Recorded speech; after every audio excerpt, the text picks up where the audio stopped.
We are live. Well, it is. All right. And I'll see if we are already live in here. Gonna shoot the program and make sure that we are actually live here. Click this on.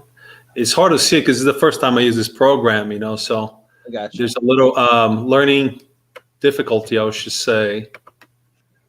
And I'll just keep it on mute to make sure that we're on. Otherwise, we'll echo like crazy in here. Gotcha. Difficulty, I should say. I'll just keep it on mute to make sure that. Yep, it's working. We're live. I don't know. Yeah, we have. Let me see if we have anybody watching.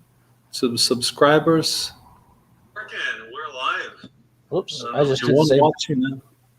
Yeah. Okay, it's working now. Perfect. Okay, let's just wait a couple minutes, then we'll get in here. But I put here the link for your book here on the bottom for people can see that. Good. I'll put it right here as well. I'm gonna put it here on the bottom, and so people can start coming in and taking a look at it, see your book, and we got some good questions, some interesting questions, and right on. And I think within a great scope of all the stuff that we have talked about the last couple of months, I think we'll be able to entice people to an understanding what's really going on. There's a lot happening. I'm gonna send this out and tell everyone we are live right now. Oh, good deal. Great.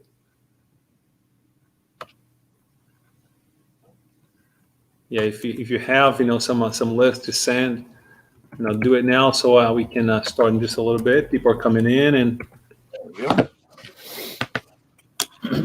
can get this squared in. All right. Perfect. Let me see here if we got people coming in. Like I don't know how many people are watching because I don't know how to use the program. Yeah, let me. It's pretty depressing. There's one watching now. Well, looks like one, yeah. Well, it's the thing. We're in Brazil as well, so people are known for not being actually on time. So wait until about like 2 minutes, then we'll go for it. We're on Brazil time, right? Brazil. No, if we wait for Brazil time, we start at 9. I had a meeting today, and they were supposed to be there at 2:30, and my friend who was coming with me, he actually came in about a half an hour late. And I was like, dude, that's not helpful. I was like, no, military time. You arrived 10 minutes early. Yeah, if you're not 10 minutes early, you're late. Yeah, it's 10 of. It's always by the time we're meeting 2:30, we're 10 of. You have to be there. Yep. Yeah. Let me get it right here. Let me send. I'm gonna put a couple more. I'm gonna put a message right here. So yeah, people are clicking on that. So we should be able to go real soon. So, and there's the link. Let me.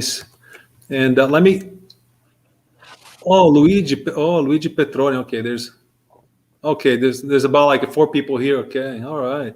So those are some Brazilian friends of mine, and the Petroni family. They, we get in trouble as often as we can. We do. We work with the protests here in Brazil. So Dacio and Hugo. Hugo's a doctor here, a good friend of mine too. He's in several groups, and we look into being prepared. That's what we're gonna get in here, which is a great subject. So those are guys who are definitely they know what's going on, and they're interested in knowing, how to know more, how to get on the project, because it's as we know, the States is having its hurdles, and Brazil is not falling short from that. So I think you definitely that's why I want to get you the program to get you to start talking about these things and get the Brazilian people prepared as well. With all your knowledge, the book that you wrote about it, and all your experience, with the armed forces and intelligence and interviewing criminals, basically, and that will give some profiles for people to get prepared, and understanding that's not just, store food away. Storing food away, like one time you said, is not being prepared. It's just having food. That's what everyone always wants to talk about, right? I got to have all this stuff, all this food prepared. Well, you can have all the food you want prepared, but if they come and burn down your house, you now have nothing. So you have to have some other things. Right? You just fed a bunch of people. Right? You fed them, and you're not going to run off carrying, I don't know, you're not going to carry 200 gallons of water, and you're not going to carry a 5-year supply of food with you if you have to leave. That's you just true. Donated it to bad guys. Yeah. A lot of thankful people out there, Yeah, right? I'm sure they'll be very thankful. It's like they had the joke, I got to start mapping the people in my neighborhood who are storing food so I don't have to. Exactly. I got a buddy who's like 6'5", just a great big guy. And somebody says, well, what's your prep plan? He goes, I'm a ridiculously large man with a gun. I'm coming to your house, killing you and taking your things. Well, there are people out there like that.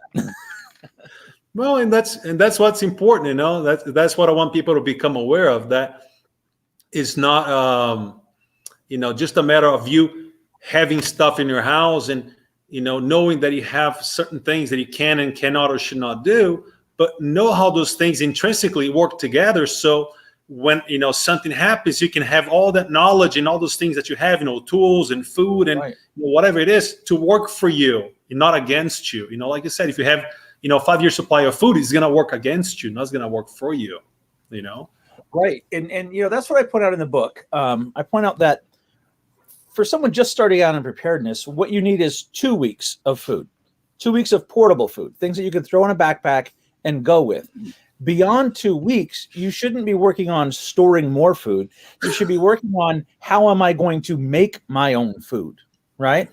Hunting, fishing, trapping, seeds, things like that are a much better way to invest your time and money than on building up this mountain of food, so that when you get this mountain of food, you can't go anywhere because you're not going to carry it with you, right? Yeah. You're not going to take a 5-year supply of food and run off into the woods if the bad guys come. You're going to end up feeding it to them.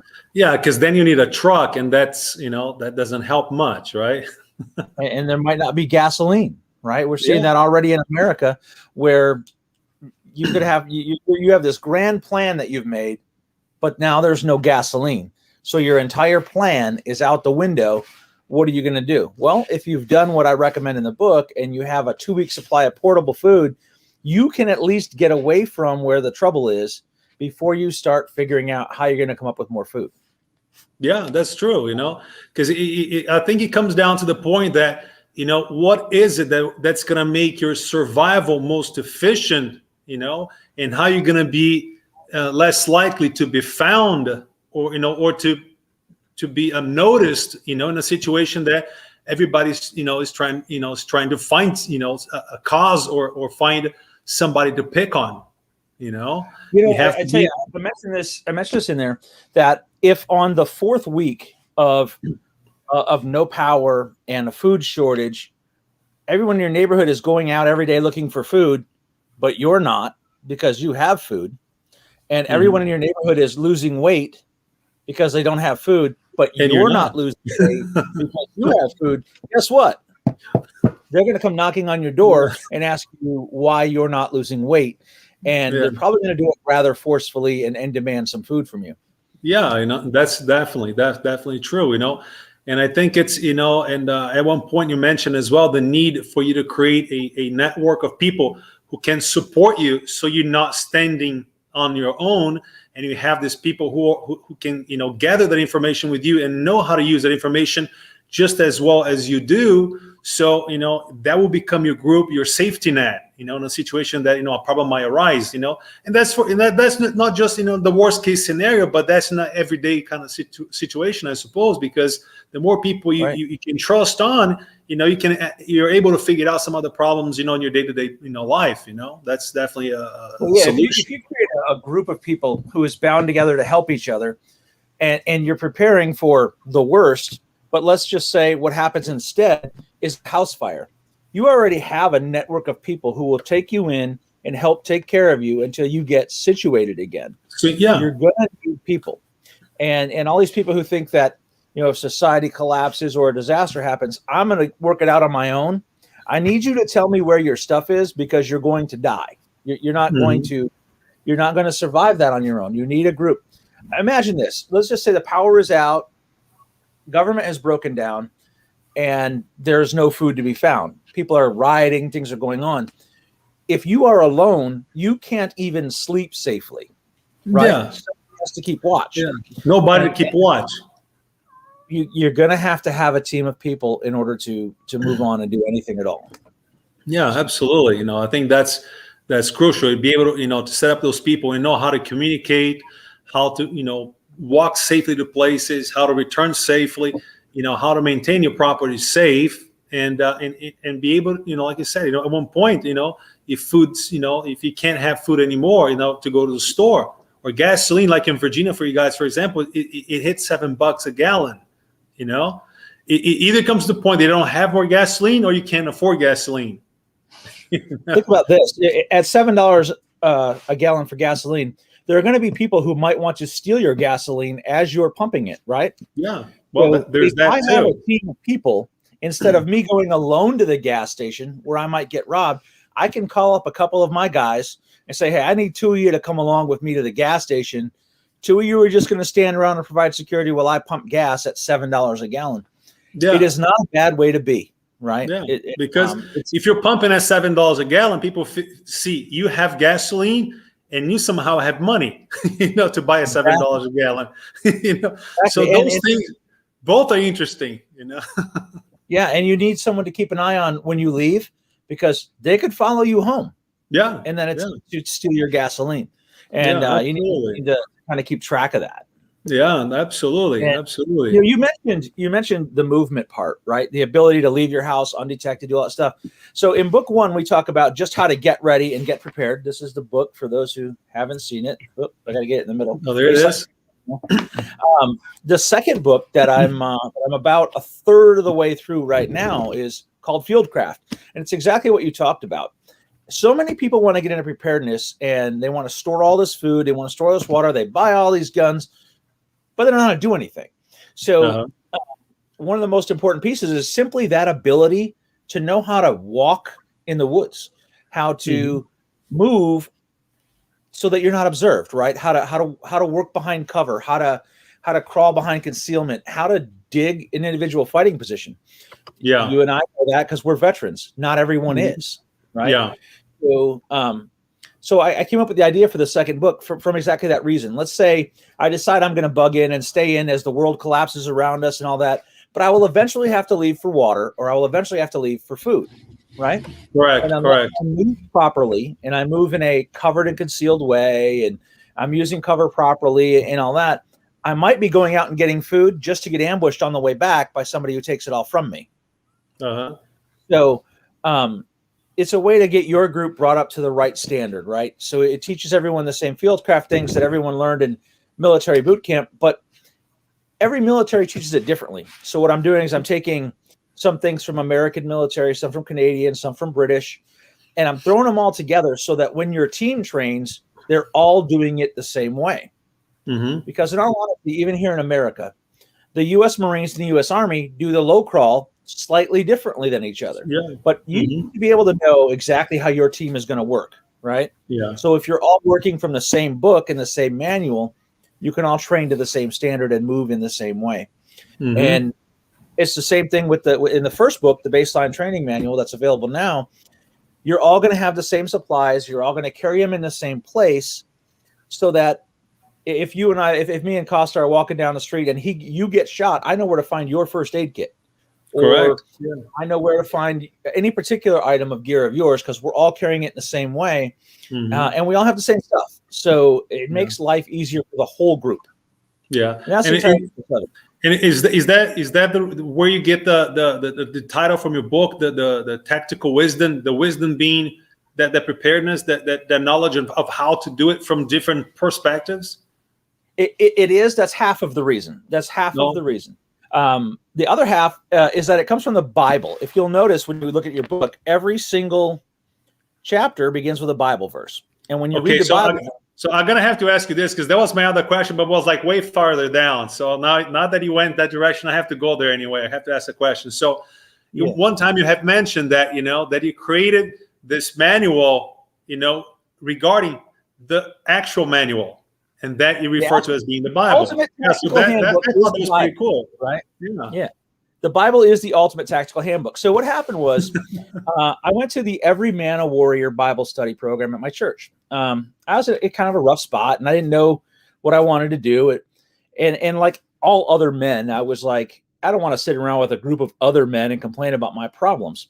But actually what it did is Every Man a Warrior gets you to go in and study the Bible and pick out just different parts of the Bible, read it, and not just study it, but get in depth on it.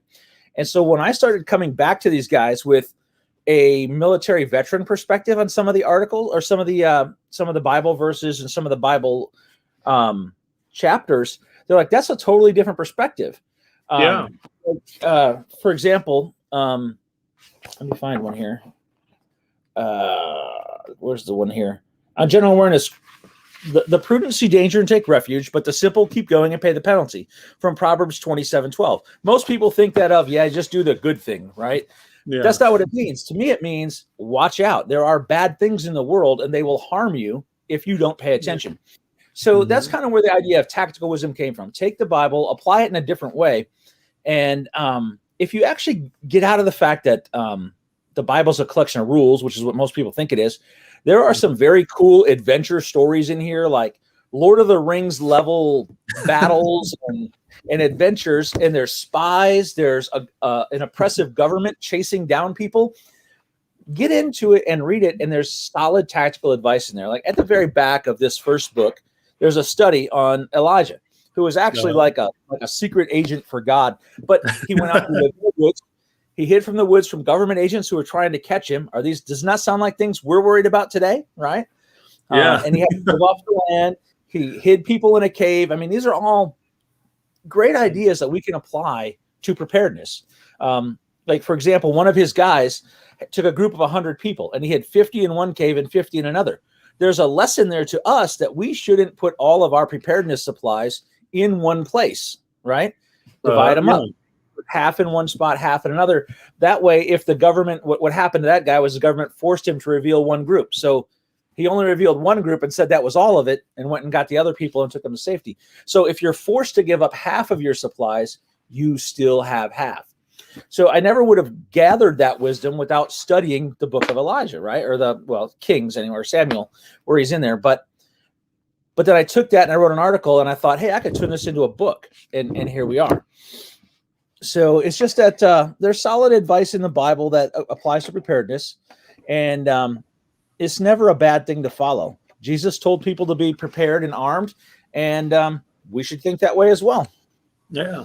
It's a book that it's a book that has recurring stories that we see it every day in our lives, and we have. If you look at it, we see in our grandparents, and our parents, and our great grandparents.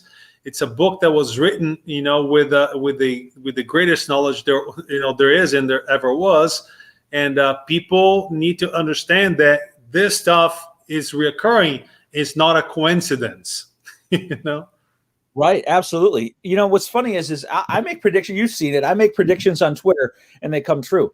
If you read the Bible, you'll know what's about to happen. It's pretty simple, right? There's a pattern to the way that human beings live.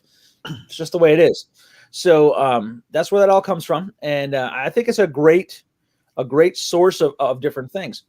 One of the areas where this came about, where the whole idea came from, is a guy asked me once during the Bible study, he goes, how can you be a follower of God and still take someone's life in self-defense?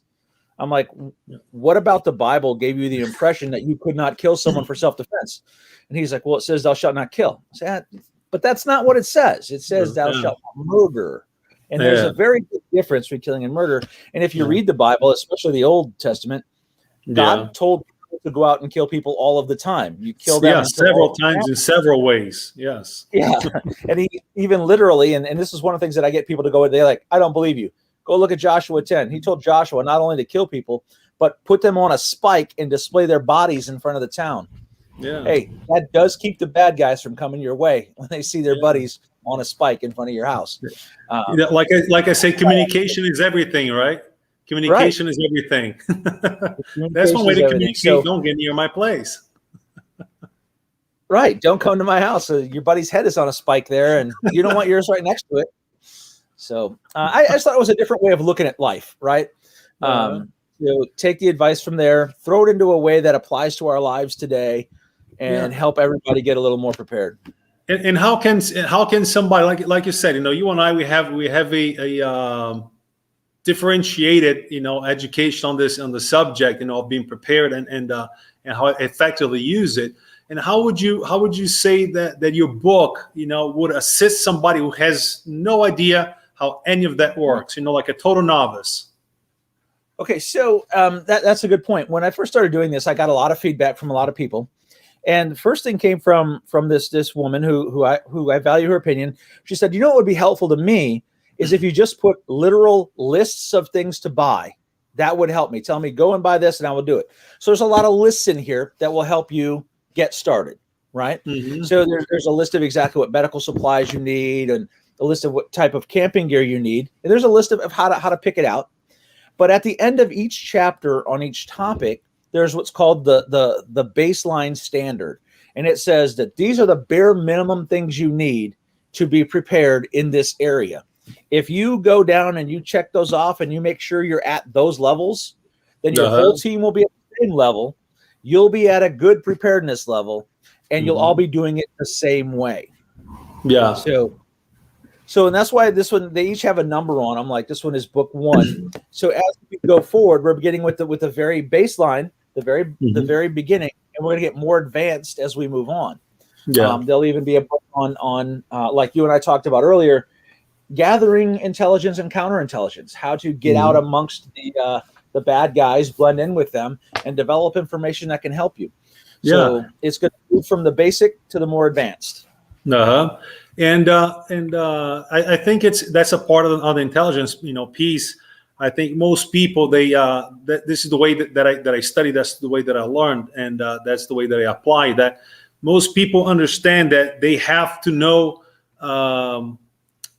what's weak in their enemy and what are their strengths. I think that's the opposite. You need to know, where your enemy is the strongest, so you don't try, to go in that direction. Because if you don't know, and you just know, their weaknesses, you're gonna fail and end up in a place that it is their strongest, area to attack.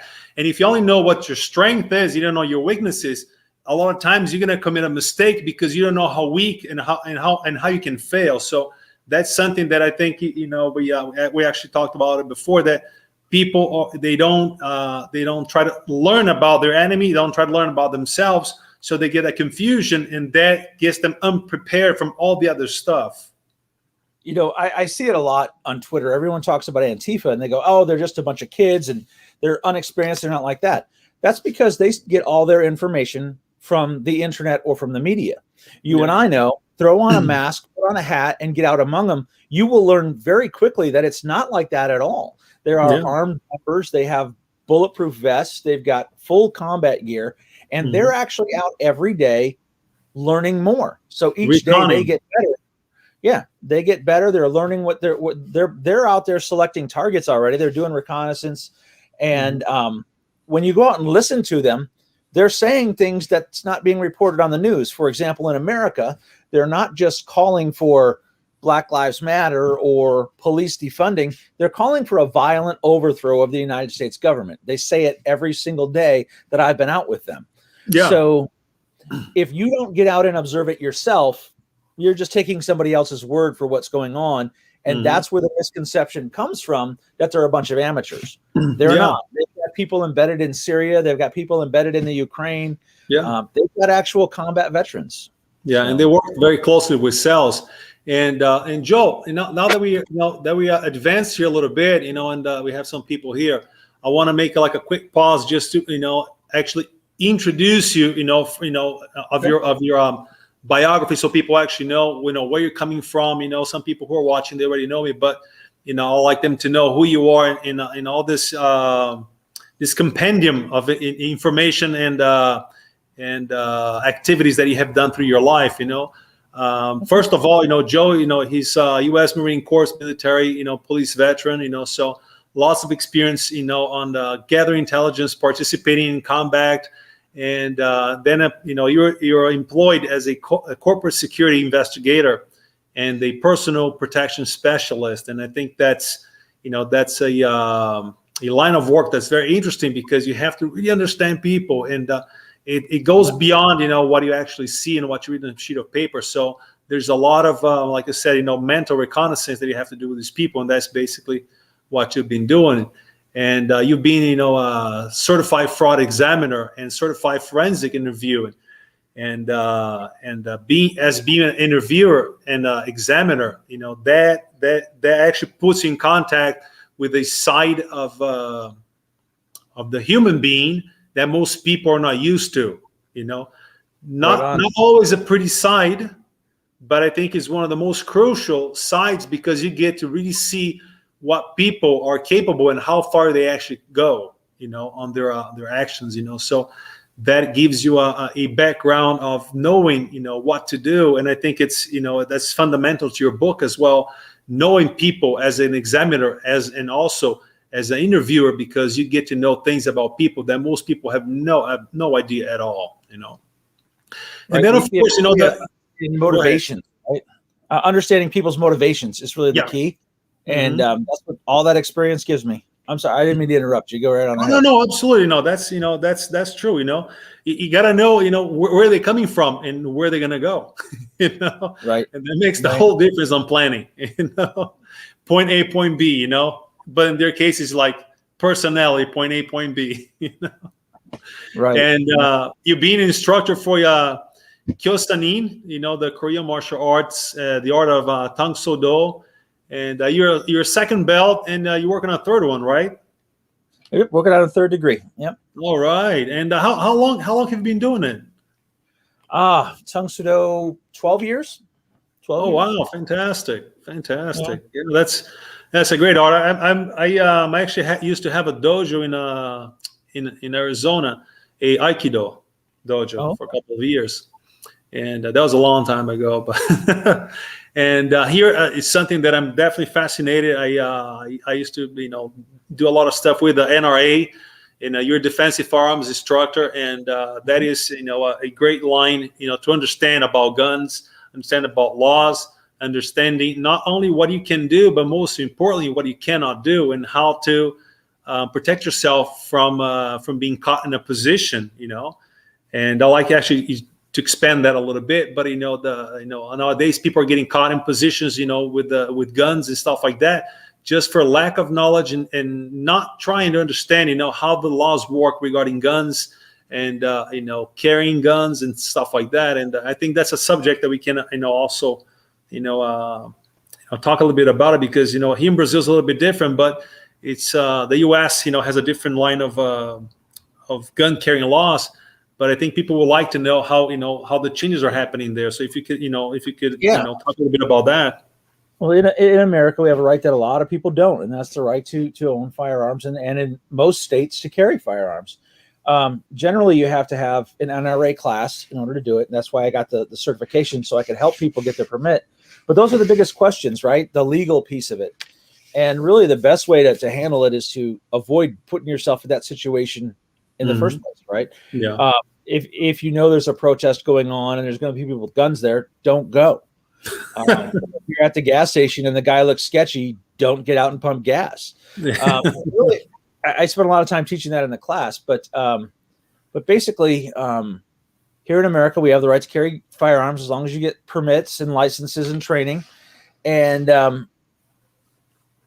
the biggest piece of the training is how to avoid a situation, and then how to protect yourself legally, because the legal self-defense is really the biggest piece of it, right? Mm-hmm. So you have to give the bad guy every opportunity to get out of the situation rather than just deal with it. I use a phrase a lot: don't be their jitsu is the best martial arts ever. Everyone wants to train at jiu-jitsu or Tang Soo Do or Krav Maga, but don't be their jitsu is the martial art you need. The one that says, I'm not even going to be around. So this guy who teaches defensive shotgun in South Africa, I reviewed his book for him, and in his book he says, don't go to stupid places with stupid people at stupid times and do stupid things. And that is really the best advice I can offer anyone on preparedness. Just don't go where there are dumb people doing dumb things if you can avoid it. Now, in a work situation, sometimes I can't avoid it. I have to go there and I have to deal with it. But that's different. But if you can avoid it, don't even put yourself in that situation. So absolutely. What are the laws like in Brazil about carrying firearms for self-defense? My God, man, that's a whole new program.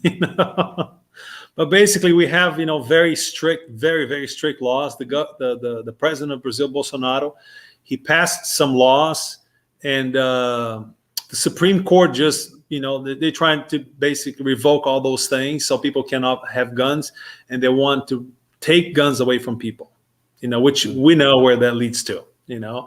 So it's people don't see that the left or the communist, socialist, or whatever you want to call it, they want to remove the guns for a specific reason, which if you do a very very narrow, you have to be a broad one, just one click on Google, it will show you several instances when what happened to people when they surrendered their guns.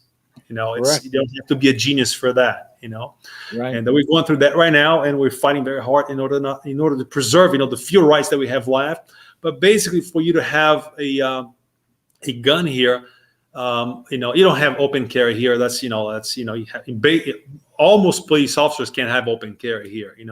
But you have to have courses, you have to have training, you have to pass class, you have to ask, you have to get a permit from the Army for you to have a gun. And then when you have a gun in the car with you, you have to have a itinerary schedule that you're going to go from your house to the shooting range and then back to your house. You cannot just be driving around with a gun.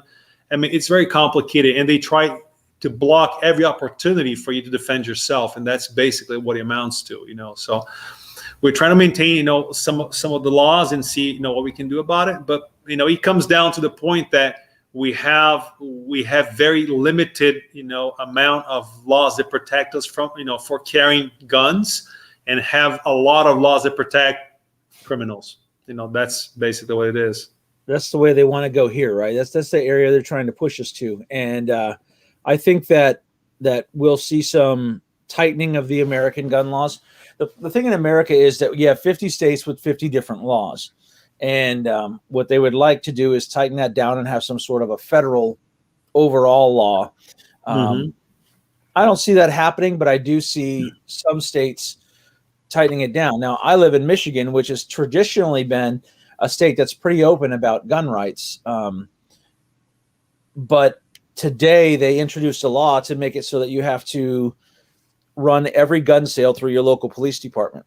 We never have had to do that before. So the times are changing in America, and who knows where our gun rights will end up. But I think that we'll get to mass violence before we get to no guns. So I say get a gun trained. So it's unfortunate, but it seems like there's an overall feeling around the world right now with everything that's going on that in several places it seems to be a unquestionable outcome. It's very unfortunate, but that's it's an outcome that's predictable. It's not coincidental. And I think that this is, this brings us back to, who did you write this book for? Okay. I wrote it basically for anyone, either someone who's been in preparedness for a long time or someone just starting out. Now, the real target market is those just starting out, but it's also a good review for people who are already in preparedness because of the checklists that are in it with the different bags you need and what needs to be in them. So I guess the answer to the question is the target market is those just starting out in preparedness or those who want to focus their thinking on preparedness, right? To start working towards an overall preparedness goal. I see so many people who talk about, well, I've only been doing food preparedness, or all I've been doing is buying guns and ammo, which is like the last thing you need to do in preparedness. There are so many other things you need. For example, I talk about this all the time, but the one preparedness item you will use almost daily right now before we get into any sort of a collapse or without rule of law situation is a first aid kit. If you don't have a first aid kit, you have no business having a gun, right? You can't make holes in people if you don't have a methodology for patching holes in people. So the preparedness thing you need is a first aid kit. And the book here gives you an exact checklist of everything you need to put in it, and best ways to carry it, and ways to have it available. So it's really a way for new people to get started and learn what they need to get, or for people who've been doing preparedness for a long time but maybe just haven't organized it. It's got a way for you to organize your stuff. And most importantly, there's an entire chapter on how to find people like you in your area, because that's one of the questions I get all the time. Hey, I live in this area, but I don't know anybody else into preparedness, and I know I need a team, so how do I find other people? The book tells you how to find other people, how to make sure they're really the kind of people you want to be with, right? As opposed to crazy people, or federal agents, or federal agents. That happens a lot. But it tells you how to pick out people to be in your team, how to organize them, and then how to start training together so that you're all pulling in the same direction and that you're all going towards the same standard. And if everyone's working from the same manual, then everyone's on the same page. It's basically like a intranet communication, among the people who you have chosen to participate in this preparedness, deal. Because otherwise, if you don't have that communication clear and clean, you're gonna have a snag down the road, which might cost you time, money, and your safety. I guess that's one of the most. I recommend that the best way to do it is you probably will first meet people online, right? That's how we all do things now. But like you meet a group of people online and you organize like a picnic, right? Where everyone meets at a public park so it's safe, and you have a large number of people come. Then as you spend the day with those people, you'll realize there are some that you can't work with, right? Because they're a little bit out there, or they're just abrasive people, right? You push them aside, but you'll find there are a few people that you can work with. So you schedule another event with that smaller group, and then another smaller group, and eventually you get to that core group of people that you want to start working with. You're going to start working through the book together, and everyone getting on the same page. No, absolutely. I think that's very important. And as we were talking the other day, I think there's a tidbit here, a fun fact here that people are gonna find interesting to know.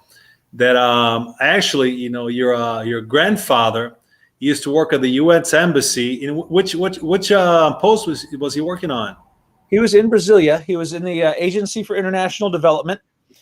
He worked in education, so he was helping to develop Brazilian schools. And Bull Rush, no matter how many times you call me handsome, I don't play for your team, buddy. Sorry. I like girls.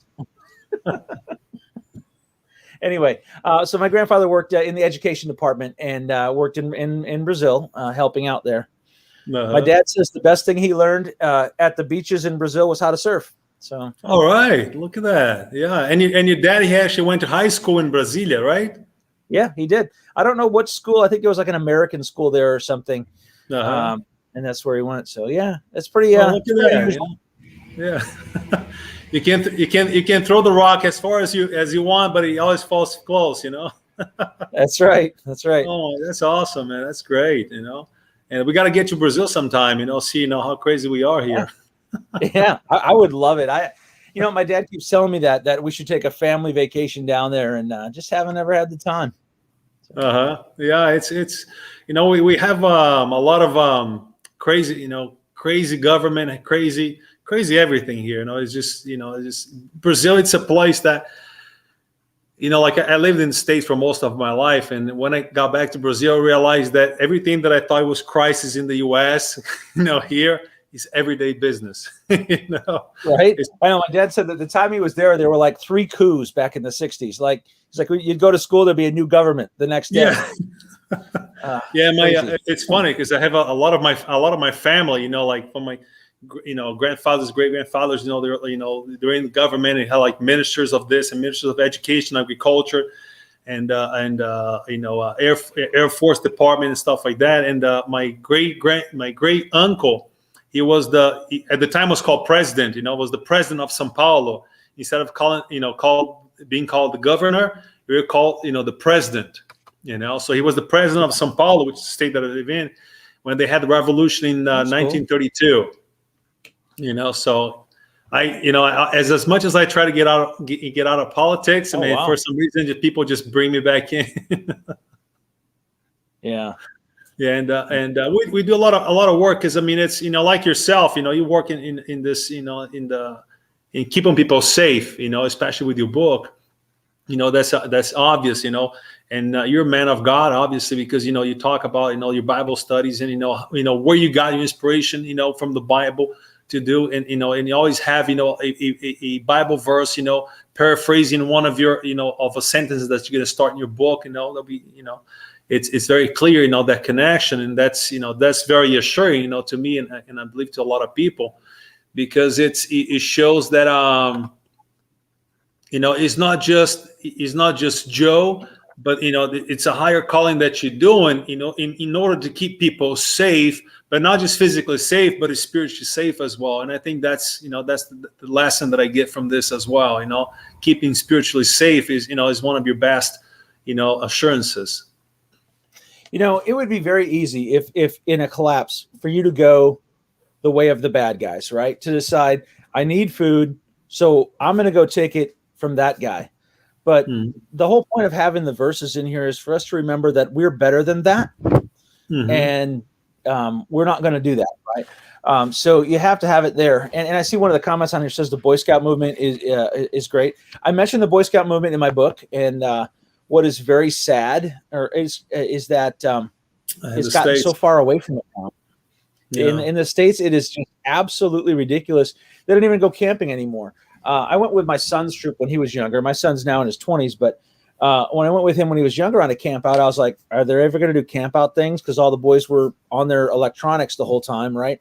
And so me and their scoutmaster had when Mr. Dolio and Mr. Coleman were scouts weekend, we told them they could bring no electronics, no electric grills. They were going to camp over a fire or cook over a fire and do all that. And I'll tell you what, the boys had the best time ever. Yeah. And it's just sad that the Boy Scouts have gotten away from where they used to be. Yeah, I was a scout master in the late 90s, for my son, and I did the same thing. I used to pull the electronics, and we actually built this called Rolema, which is those cars that the kids they slide down on the street, and but they have those bearing wheels on the side. They're not rubber wheels; they're bearing wheels. So I used to give the kids, I used to do it at night with them and put them down this big old slope. And at the end, you slide and you have sparks about like 20, 30 feet high. And the kids used to go nuts with that, because all the other, scout masters used to go like collages and, let's do, competitions on, joystick competition and stuff like that, games, which I don't even know how to play. But, when you got into, to actually do handiwork, like teach them how to, to stitch stuff and make a bow and arrow out of, pieces of wood. And, they'd be like, wow, this is pretty cool, and that's something that, like you said, today the movement, the Boy Scout movement, it just got so destroyed. I guess that's the best way, to say it. And it's, it's not even safe to put your kids there anymore, I guess that's the best way to say it. No, it's not. And that's what's really sad. And what a lot of people don't know is that the Boy Scout movement came out because General Baden-Powell, during the Boer War in South Africa, was so appalled at the fact that the young London boys that they drafted into the British Army to fight in that war had zero outdoor or preparedness skills. And they had to struggle to survive in the rough South African bush. So that's kind of the whole point of this book, right? Is to get everyone to a baseline level where they're able to survive. Because our lives these days, let's admit it, are sedentary, right? We spend most of our time in front of a TV or a computer, and the average person cannot go out and make a fire. The average person doesn't know what they need to survive in the wild. So they need some sort of a reference material to get out there and do it. And that's why I recommend everyone also take some martial art class because it gives you a fighting spirit, gets you moving. Our society does not move very often.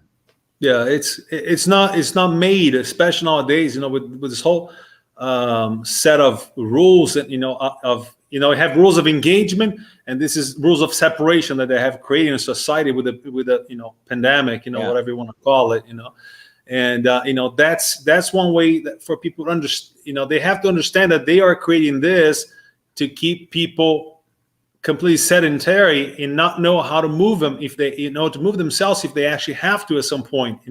So you just you weaken the people's spirit, you weaken the people's minds, and that gives the advantage to the people who are trying to control you.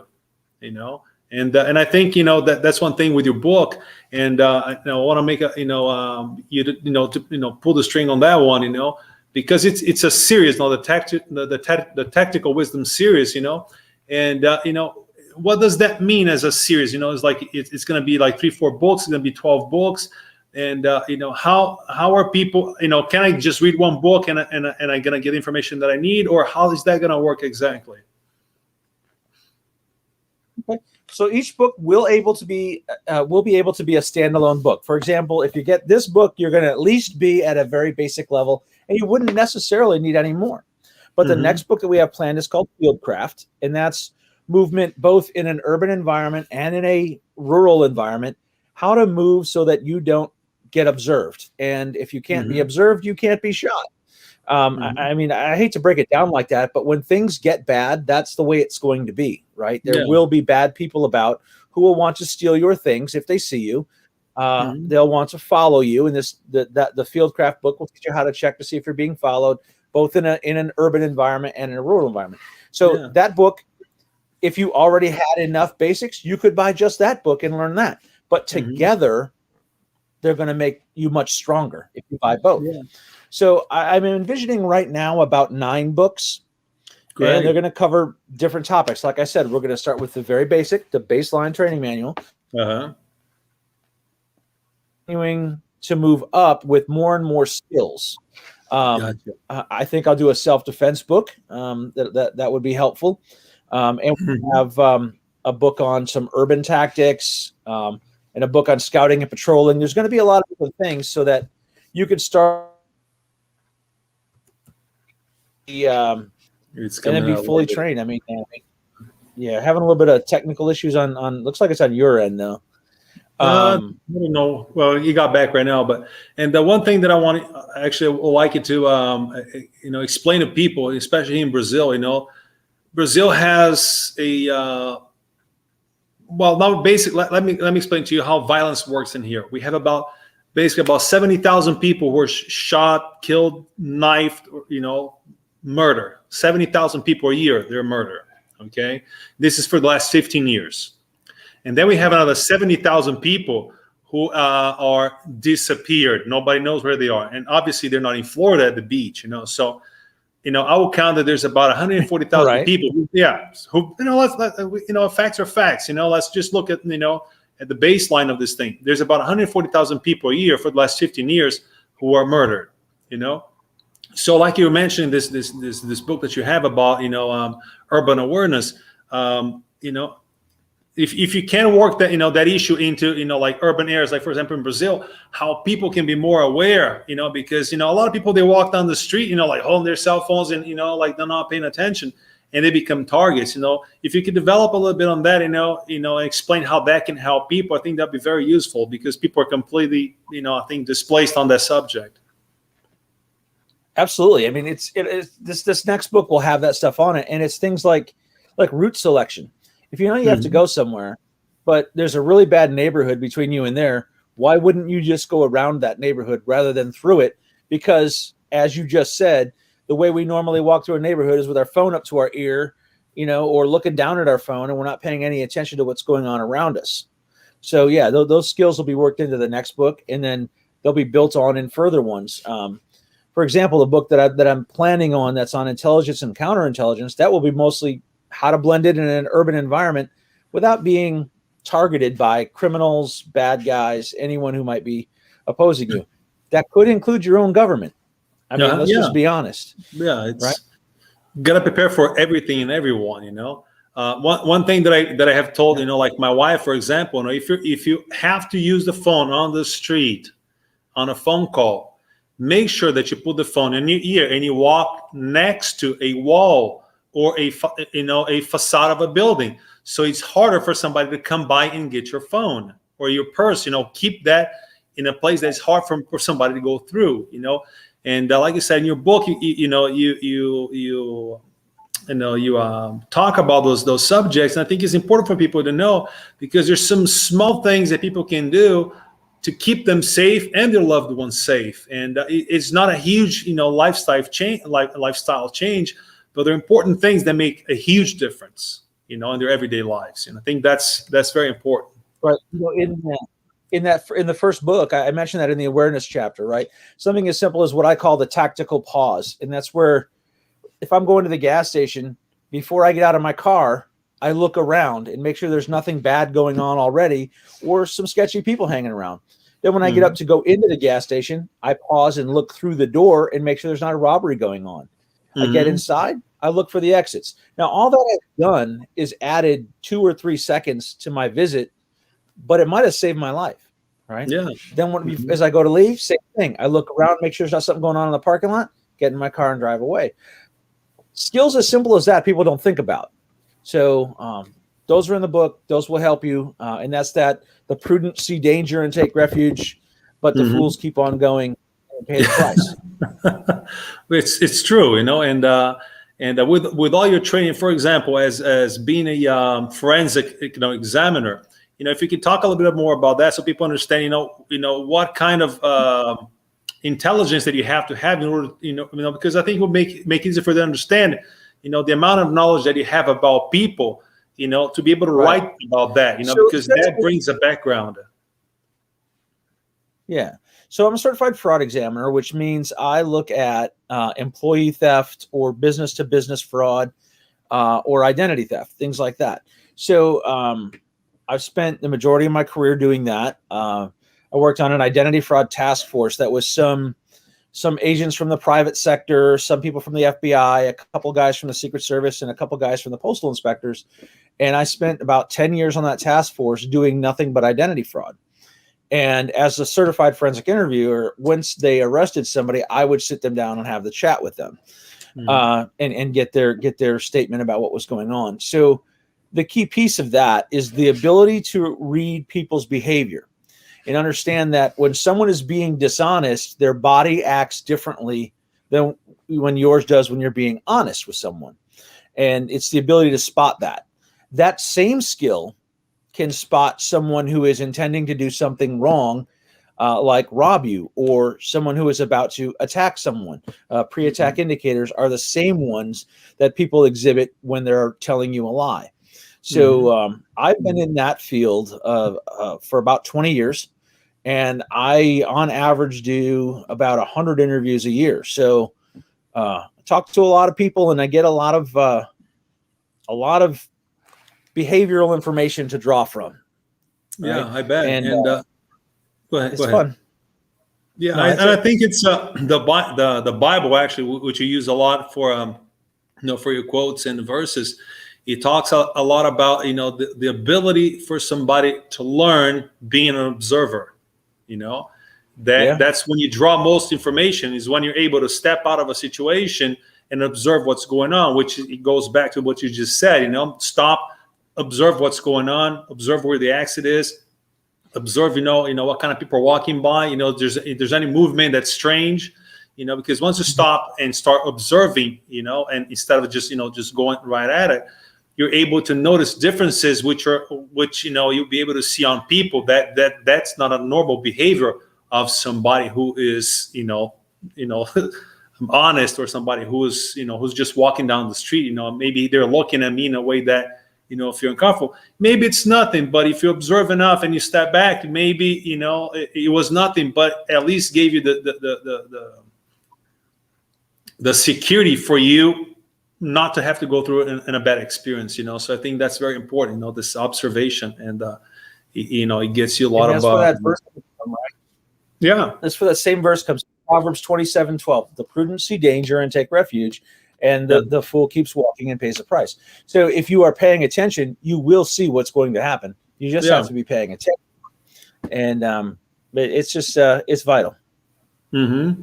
No, absolutely. I think that's the more information that people can get, especially nowadays, with all the stuff that we're going through with government changes and politics.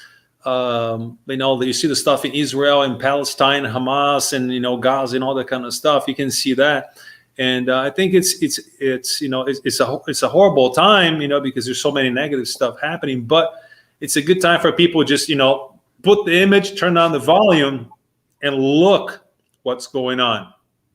You made some great Absolutely, posts. and I think that yeah, I you think did that some. the Palestine and Israel thing Yeah, spill over everywhere. yeah,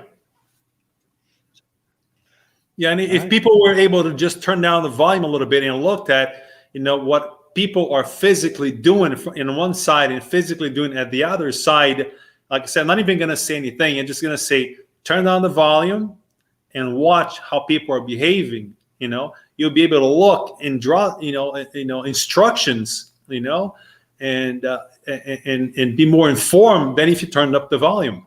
The number one thing I tell people in my classes is put down your phone for a few minutes a day and just pay attention to what's happening around you. Set down the phone. It's crazy. It is. It's very interesting, and I think that one subject that we have talked about it. It's the like Antifas and stuff like that. Like in Brazil, we have the Workers' Party. They do a lot of violent protesting here, and they go in and they destroy everything. They break everything on their path, and they just flip cars and break stores and threaten people, beat up on people. And I think it's on your second or third book that you talk about this subject about being knowing how to get from one place to another. If you find yourself in that situation, from your work or your house, you have to go from your work back to your car.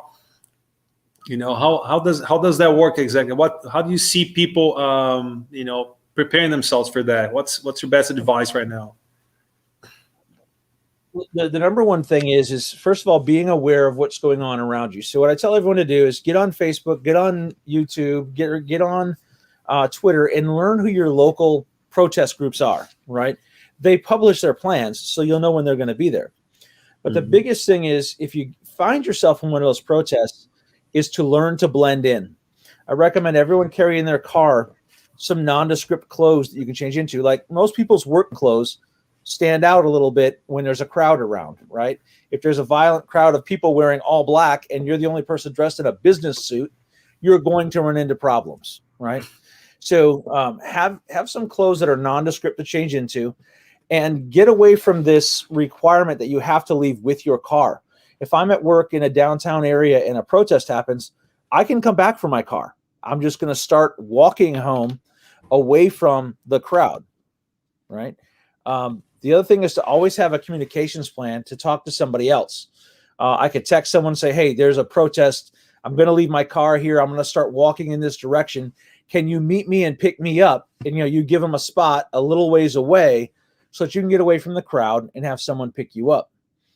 The best thing is once you get in a crowd like that is stay to the edges, but move with the crowd until you can turn away from them. You know what I mean? Don't try to walk against the crowd because they're going to start pushing and shoving you. But if you walk with the crowd until there's a spot you can turn off, get there and get to have somebody else pick you up. Or if you've got to, walk home. Don't try to drive through one of those crowds because here in America, we've seen people pulled from cars and beaten. You've seen it down there, same thing. You don't want to try to drive through those, and you certainly don't want to get in a confrontation with them. So the side piece to the don't be there jitsu I said is shut your trap, foo. That means don't get in the argument with these people. Yeah. They can say whatever they want, and they can demand that you say whatever they want. It doesn't mean anything. So like if I go to a Black Lives Matter protest and I'm trying to blend in with them, I've got my fist up and I'm shouting Black Lives Matter too, because it doesn't really mean anything.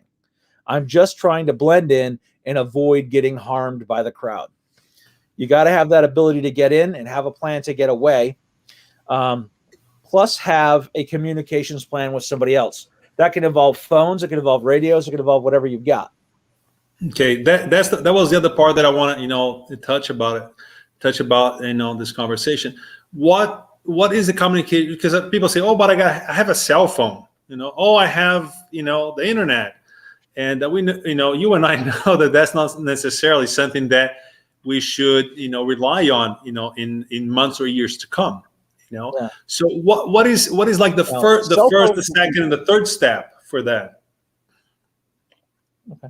So the first thing to say is that cell phones will be the first thing to go down. Even if the cell phone network is still up, so many people will be on the phone talking to each other that the cell phone network will be overloaded.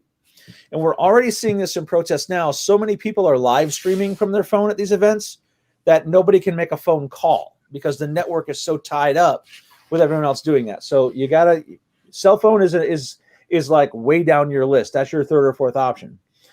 Same thing with the internet. Internet services will go down as everyone is streaming and doing all that stuff.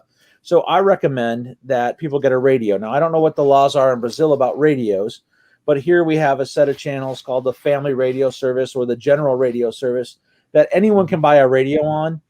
And so I recommend getting at least those so that you can communicate with your people.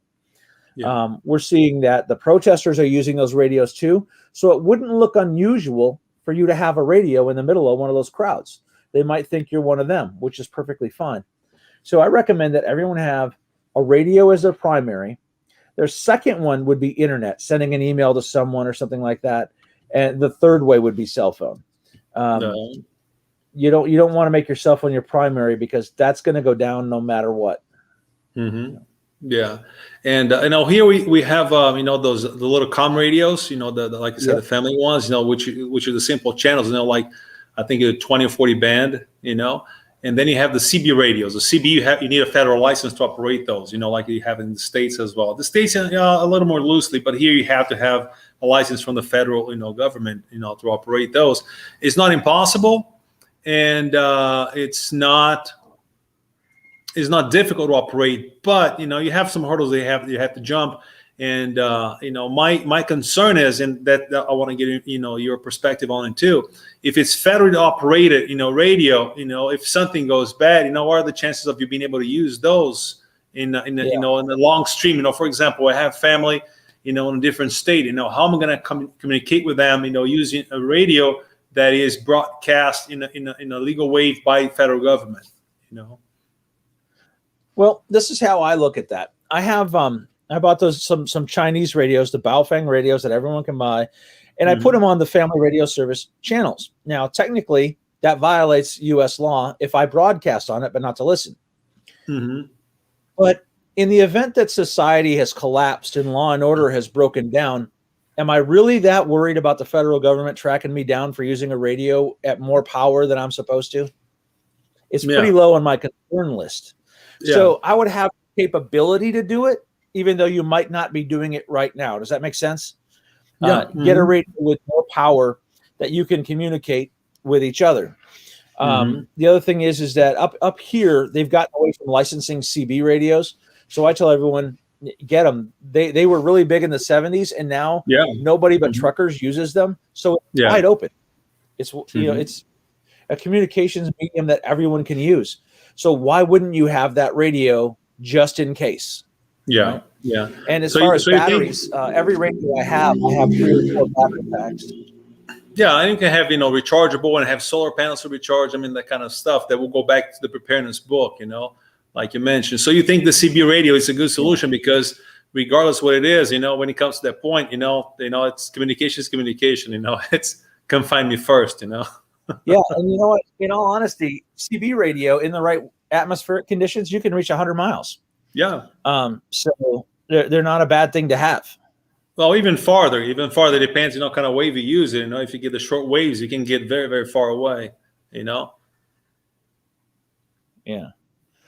Andrew asked if I'm worried about showing my face. No, because when I'm in the crowd with Antifa, I wear a mask, and they've never seen me in their life. So whatever. Not worried at all. So yeah, you got to have a radio, you got to have batteries, and like I said, you should comply with the law today, but have the capability of, if everything goes down the tubes, the law will be the least of your worries, and you've got to be alive to Yeah, face consequences from the law. yeah, because most people won't be following the law, you know. So you'd be just one of them, you Yeah, know. exactly. Yeah, you will just be Absolutely. among the others. Yeah, among the others, you know. And really, though, for anyone to notice that you are using a radio outside of legal limits, they'd have to be very close to you anyway and know what radio frequency you're on and exactly where you are in order to deal with it. You know, it's really not a concern that people should worry about. Mm-hmm. But I don't know how it is in Brazil, but here. Yeah, here is a lot more restrictive for everything, you know, because you know the whole thing, because we had basically since the 1940s, we had government and military that were left, you know, very left-handed, you know, and that actually you know, kept us, you know the school systems here and everything, education.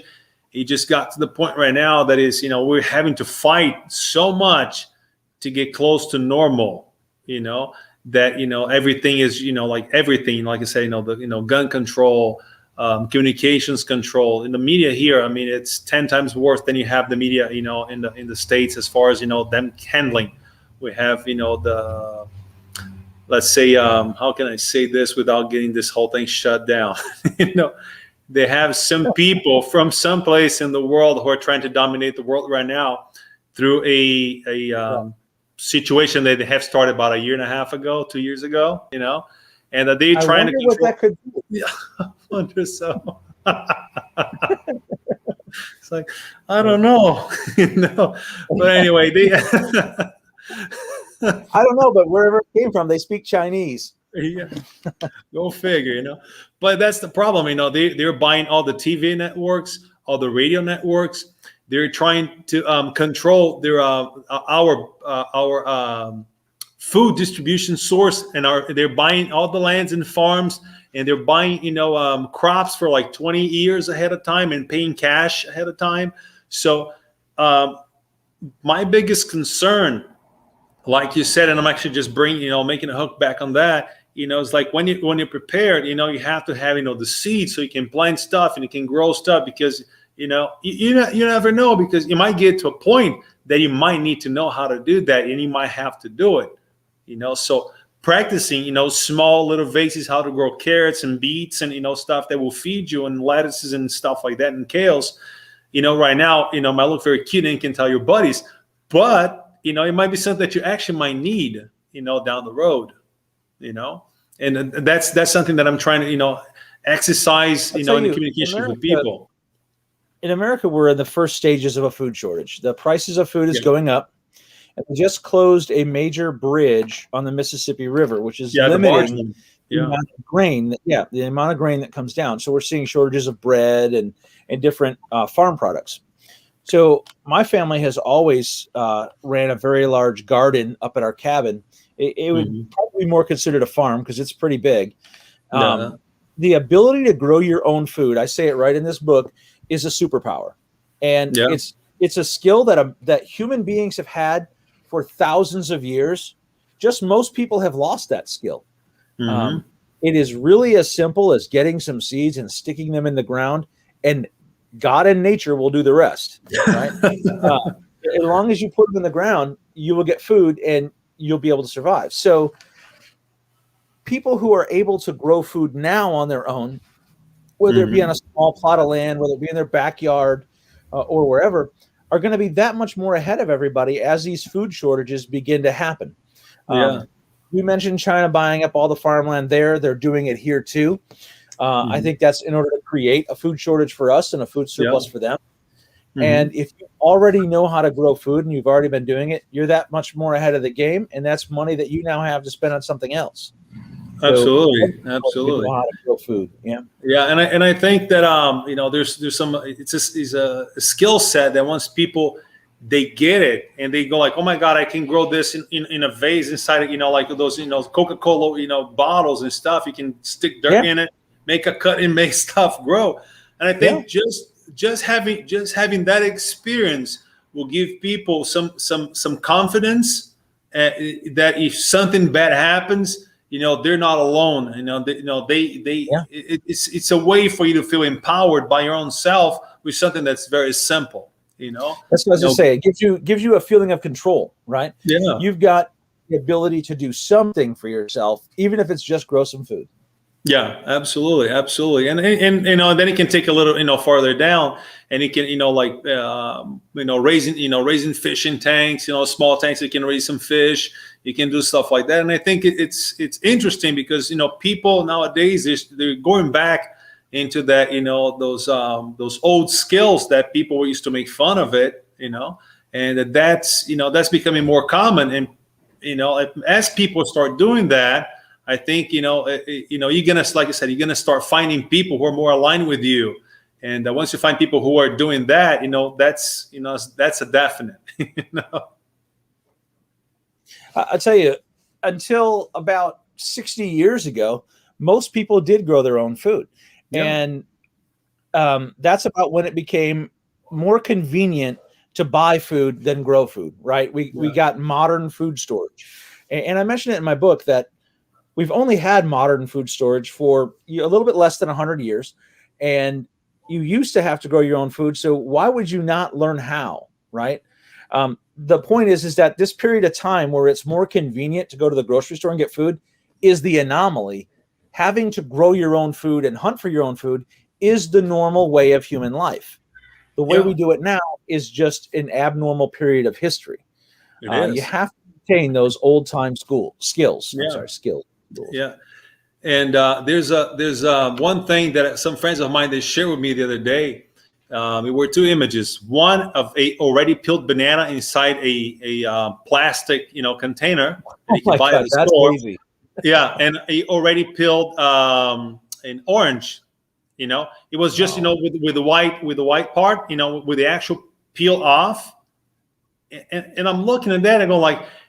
Are we so broken down as the human race that we don't know how to unpeel a banana and how to unpeel an orange? I mean, are we that broken down as a society that we're not able to do that, and we have to sell without the peel?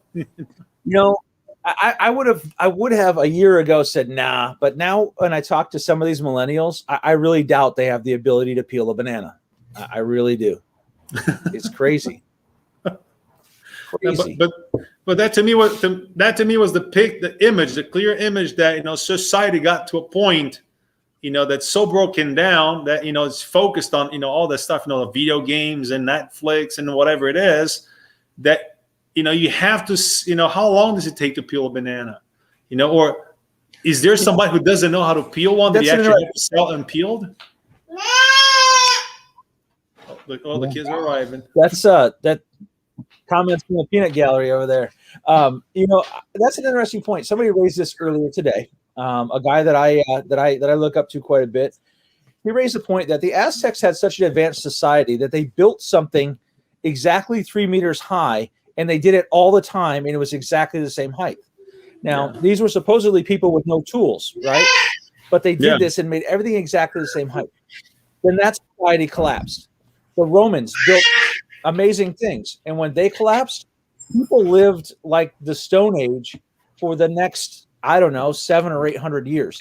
So the point is that society has gotten to these big levels before and completely been wiped out and had to start over and then gone back up again.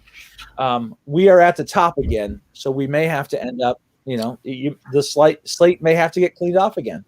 Yeah, it might be. And it's always a humbling experience to society to have to go through that. But, as unfortunate as it is, we see nowadays, we have, kids in high school that have no idea how to do anything. I remember one time that I had a real big construction, business. I'm an architect. And, this friend of mine said, hey, you should hire some kids from high school, So I got this kid, I said, hey, I want to work, I need some money for the summer. I'm like, well, everybody needs money, but what can you do?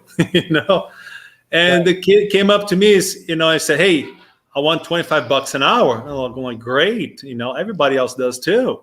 And I'm talking this about 10 years ago, this experience, he wanted We all high do. school. He was in high school. He wanted Wow. $25 an hour. And it says, what can you do?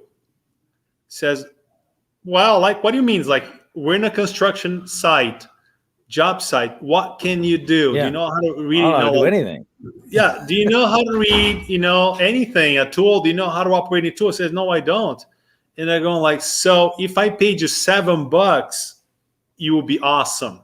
You should thank me for everything, And that's how it is, like they have Right. no skills. They have no knowledge. They have no education, and they want to get $25 an hour. And how dare you, to say otherwise? And that's exactly it. They're saying, well, I shouldn't have to go to work unless I make $25 an hour. Yeah. Why? If you have no skills, you shouldn't make $25 an hour. You should make $12 an hour. And that's just the way it is. Yeah, and I think that's Silly. what we're going through right now. It's going to be a eye opening, and especially regarding the subject that they talked the other day about the U.S. having this fracture, this 2-3 tier fracture that it might happen, in the next couple of years. You have one place that everybody's living like nothing ever happened, one that's a little more messed up, and one is completely war zone. And how do you see that? This way? I see that happening exactly as the Ukraine did. So in the Ukraine, pre-2014, there was Antifa, or as they called it there, they called it the right sector.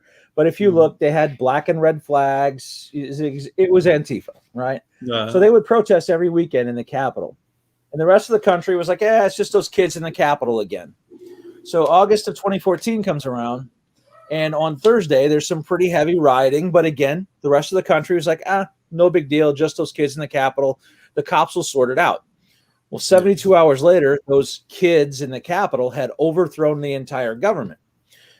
Well, what happened on that first day is then all those people who sat at home and said, I'm not going to worry about it, it's just a bunch of kids, all of a sudden, they lived in a new country now, right? Their country had been taken over, and everything was going to change. It was going to become a leftist place. So these militias sprung up, and now, rather than fighting to preserve your government, you are now fighting against your government. And in the eyes of international law, that makes you the bad guy. Yeah. So the Donetsk and the Luhansk regions dropped into civil war in the course of 72 hours, right? And Ukraine was a modern Western country with running water and electricity throughout the whole country. Yeah. Now there's running water and electricity in the western half of the country, and the eastern half is a war zone. In the midst of all that, in the middle of confusion, you get invaded by Russia.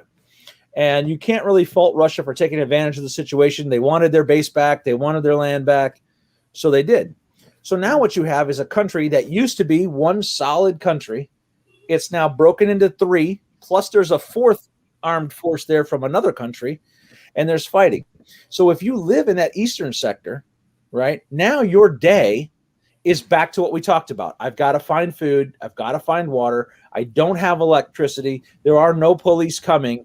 And if I run into the wrong checkpoint, they're going to steal all of my food that I spent the day gathering.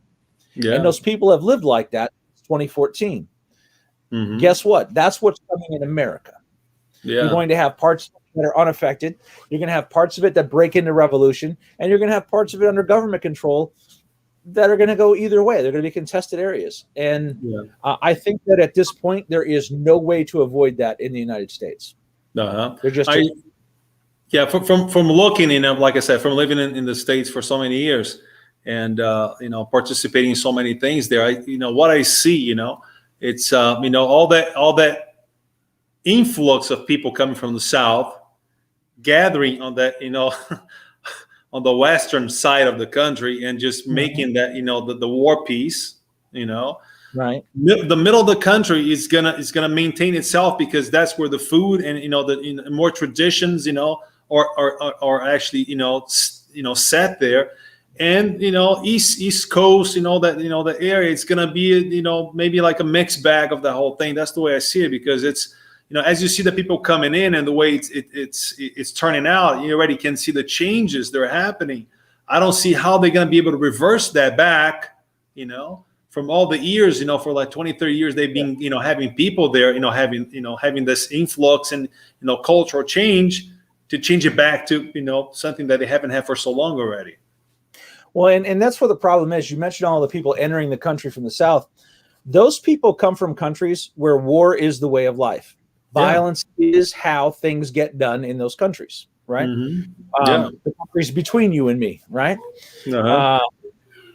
So they're bringing that same mindset along with them, and an increase in violence and things like that. And we've got our own violent people here.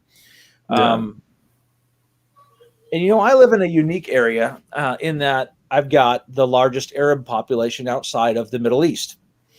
So that creates conflict in and of itself, because there are groups that ally with each other because it's convenient today. So, for example, this weekend there were a couple of Palestinian marches, and here in Detroit they were big. We had a lot of Arab folks in Black Lives Matter and Antifa, and they all joined together to protest against Israel. But as we go down this path, and if you see that if the United States begins to break up, those groups are no longer going to be friends.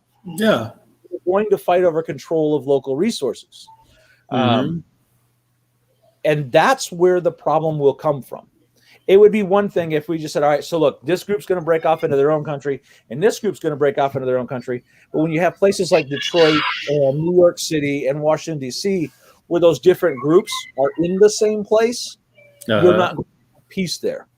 And especially because you have groups of people who they are very cohesive, in their family structure, in their culture structure, which is, the United States nowadays, they have allowed themselves to be more flexible and permit that. And not saying that's a bad thing, but those people are very cohesive, and now they are your friends, but they see you more as tools, in case something happens. Now you're friends, but you're more, later down the road, you're going to be a tool for them. I pointed this out on my blog just the other day that the city of Lod, Israel, is a intermingled city. Arabs and Jews live side by side. And this woman reported that her and her neighbors all got along great. Everyone liked each other. Everyone was friends. Everyone tried to help each other's kids out. But the night the riots started in this current situation that's happening, their neighbors immediately pointed out their house and their cars to the rioters, not because they disliked them, but because they didn't want the rioters to associate them with the Jewish people. Right? That's what I'm saying. It becomes a tool.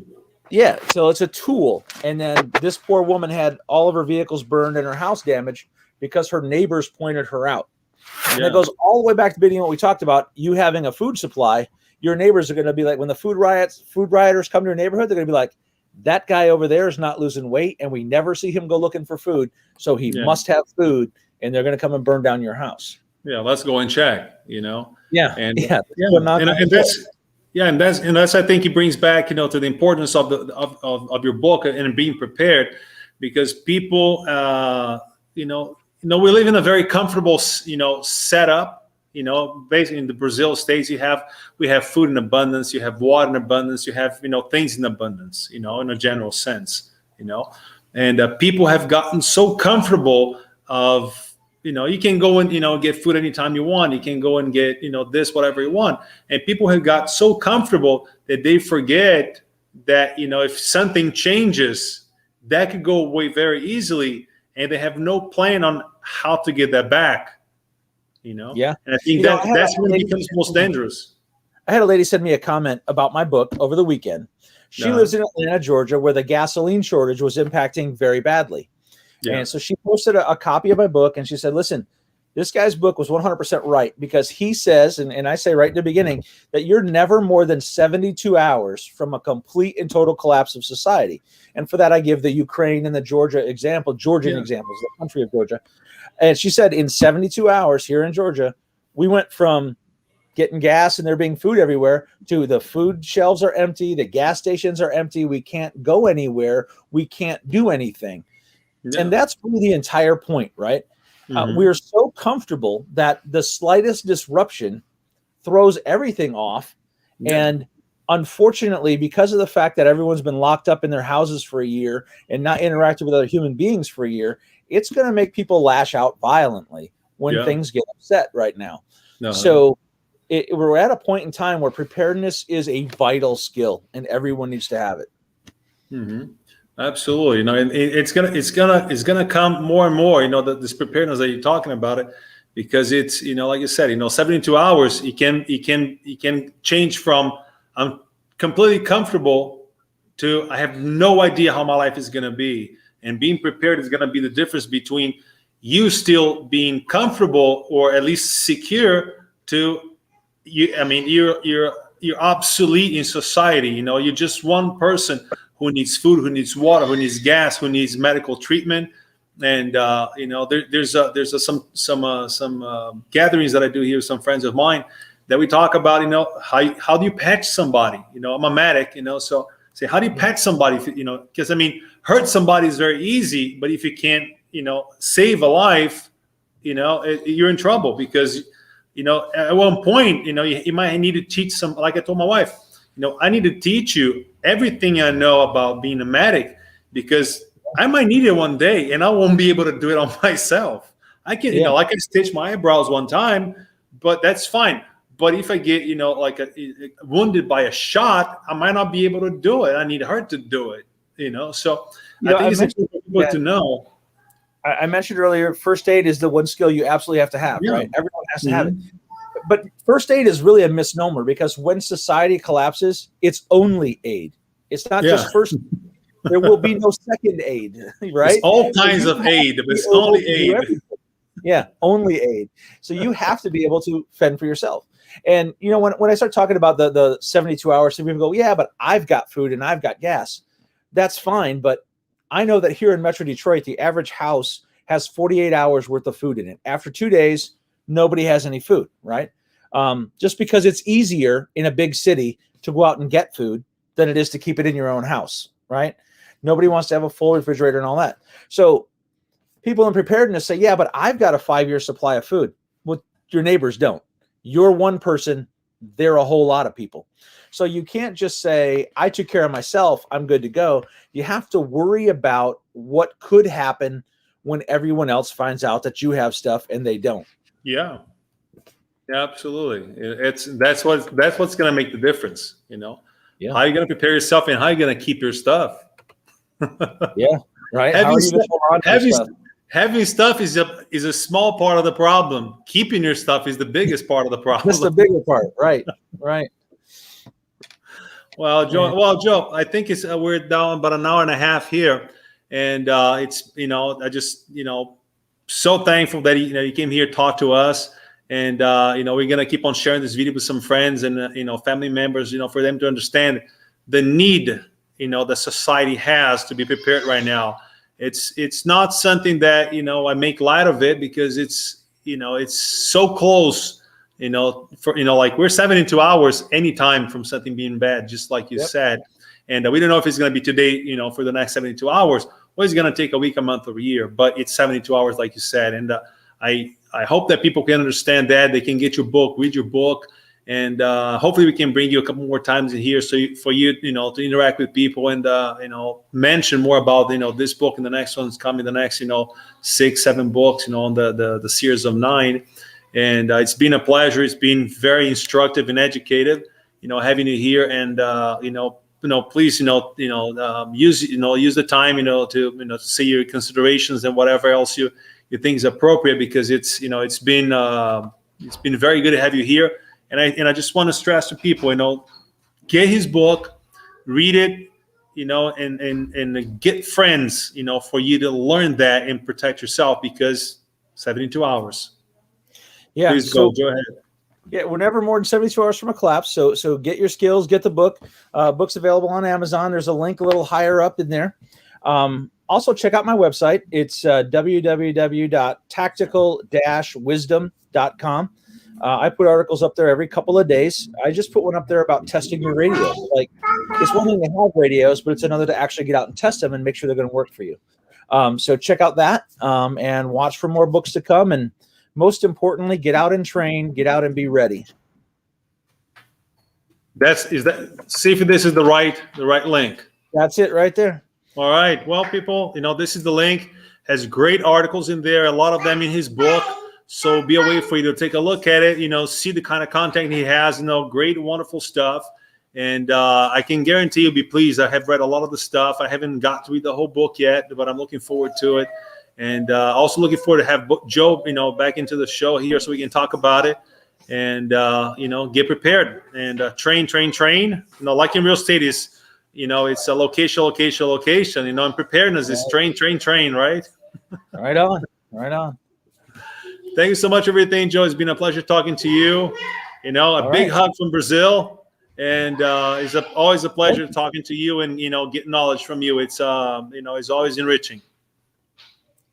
Thanks. I really appreciate it. And we will see you next time. Hey, thank you so much, man. Catch you later. All right, we'll see you. All right, ciao. All right, people. Thank you so much for participating and seeing this live with us, this live broadcast. And thank you so much for everybody who's been here. And look forward to seeing you again. Thank you. Ciao.